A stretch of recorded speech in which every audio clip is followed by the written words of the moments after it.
welcome back to my channel. We are working on the Algebra 1 2009 Math Standard of Learning. This was the release test from spring 2015. We are working today on problems 31 to 35. All right, so let's get started. So problem 31.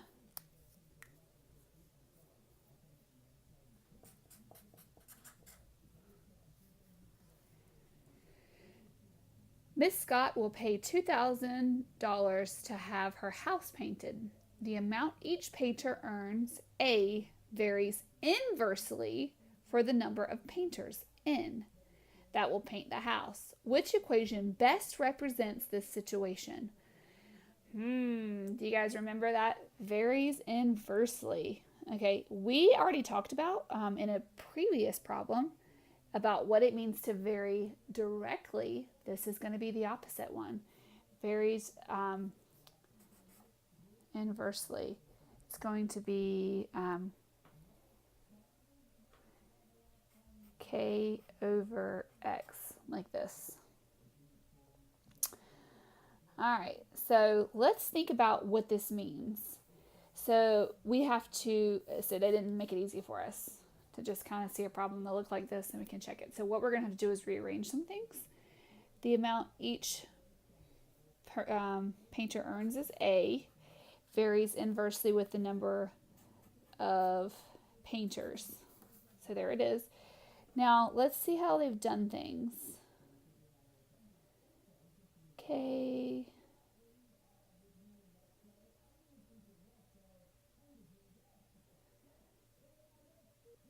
And it's going to be divided by n.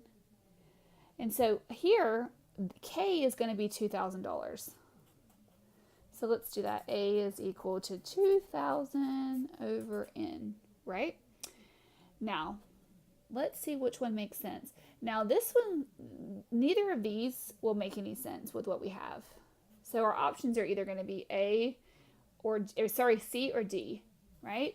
So let's look at this. This is what we have, and we need to make it look like this. Well, clearly C isn't the option because it's 2,000 divided by n, not 2,000 times n.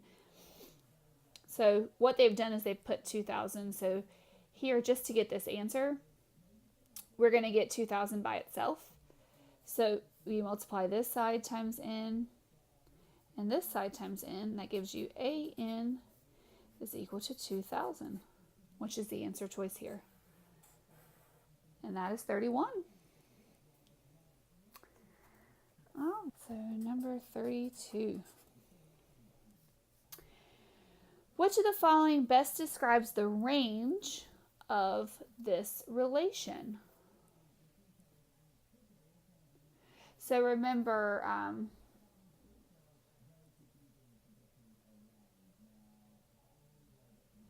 it says, which is the range. So there's two things. We have domain and we have range. We got to figure out which one is which. Domain is going to be your x-axis and your range is your y. This is how I always remember it, and it's silly. I always say domain and range, just like I always say it's the x and y. So if I say domain and range, like I say x and y, I know that the domain goes with the x and the range goes with the y. It's almost like just how I've programmed myself to say the words. It's domain and range. It is x and y. Domain is x, range is y. So we're looking at y. So this is our, okay, so remember this is your y-axis. It's going to stop at -4, right? So y is greater than or equal to -4, right? So what we're going to say here is it's all real numbers greater than or equal to -4. There's our answer. So look, if you look at your x-axis, everything up here, so this is going to be valid for anything up, but it will never go underneath -4. So that's 32. Here we are for problem 33. Each of these data sets has the mean of 20. Order the sets from greatest standard deviation to the least standard deviation. Good news, guys. You don't have to do you don't have to do a formula or anything for this. Plug this right into your calculator, and we've already gone through how you're going to do that, kind of.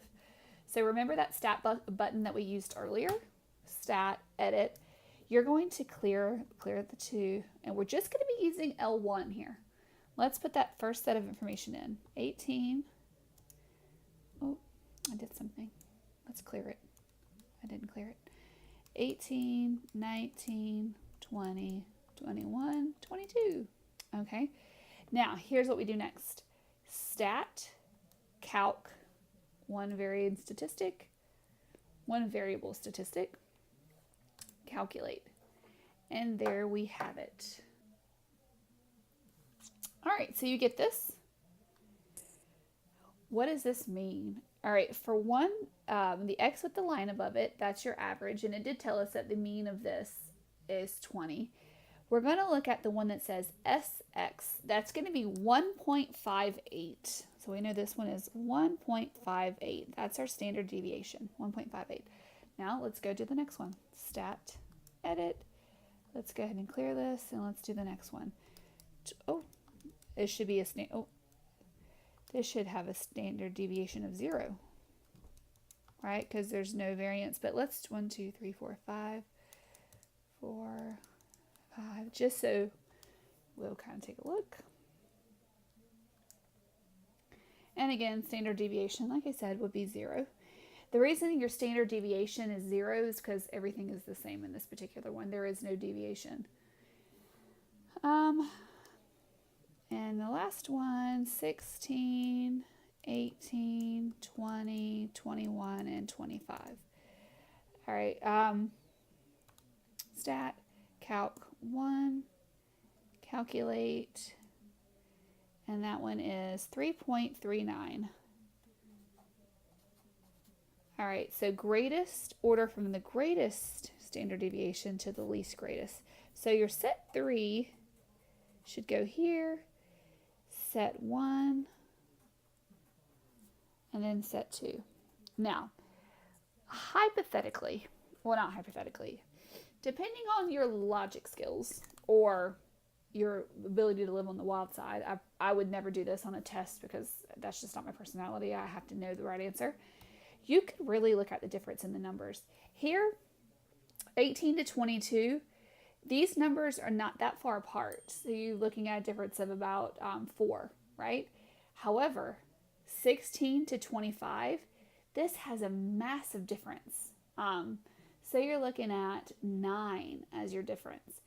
So it's not asking you for range, right? But by looking at the range, you can kind of tell what the standard deviation is going to be. So by using that information, this one has no standard deviation, so that's going to be 0. These two are closer together, so your standard deviation, and they're also close to 20. 18 is close to 20. 16 is not as close to 20.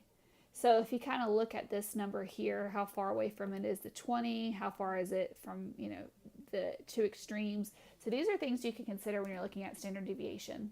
So there's that, 33. Here we are with 34. A study was conducted to determine the number of cars that pass through 2 intersections each day for 20 days. The results are summarized in these box and whisker plots. All right. I like to take a second and just take it in the graph. Pay attention to the axis because that can sometimes be tricky. Which statement is best supported by the data? All right. By looking at this, who has the largest range? Intersection 2, right? The range of the intersection 2 is twice the range. So we could calculate that. So remember, range is the difference between the highest and lowest number. So 6, if we were to do, make sure you can see the calculator, 650 minus 250, that's a range of 400. versus a range up here of 550 to 350. 550 to 350. It's a 200 range. So that is true. That which statement best supported by the data. So 1 is true. That doesn't mean that's the right answer, because sometimes you could have another answer that's a better answer and that will encompass the first one. So keep looking before you decide on that one.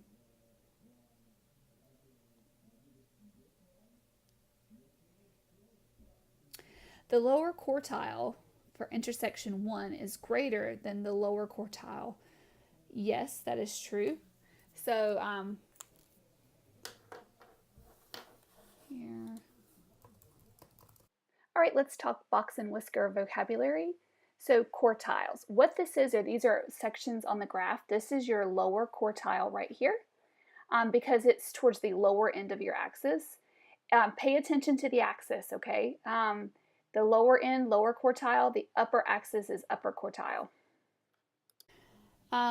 The lower quartile for intersection 1 is greater, and that's not true.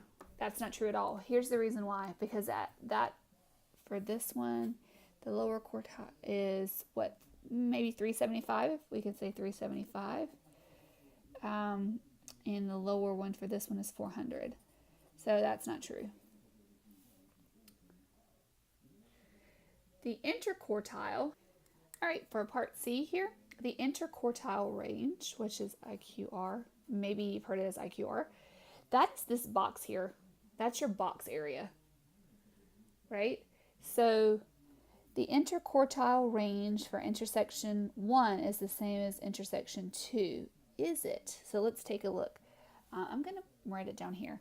The ICQ for intersection 1 and then ICQ intersection 2. You would say range, so that is going to be 500 to about 375. And then this one is 550 to 400. That's 125, and then 550 and 400, we know that's 150. Okay, so that's not true.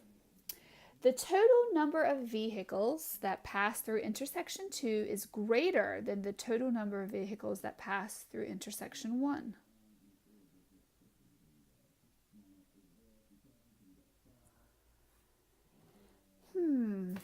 So how do we come up with this one? The total number of vehicles that pass through intersection 2 is greater than the total number of vehicles that pass through intersection 1. That one's hard to deduce from this. We can get an average, right? Our average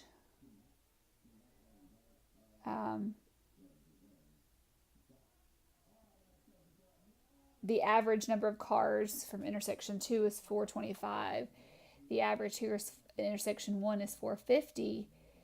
But we don't know enough about data points. I don't think this is something that you could assume. What I mean by that is, by looking here, it says this is kind of giving us a range of data, and we have an average. The average for intersection 1 is higher. That doesn't mean more cars. The range here is more, but it doesn't tell us exactly the number of cars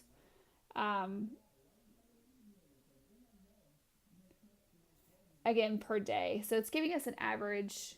We don't have a schematic or exactly on day 1 there was 650. On day 2 there's such and such. So we're not told exactly how many per day was, this doesn't tell us that information, exactly how many per day, what's the grand total of cars. We don't have that information, so we can't go with D. The best answer here is A.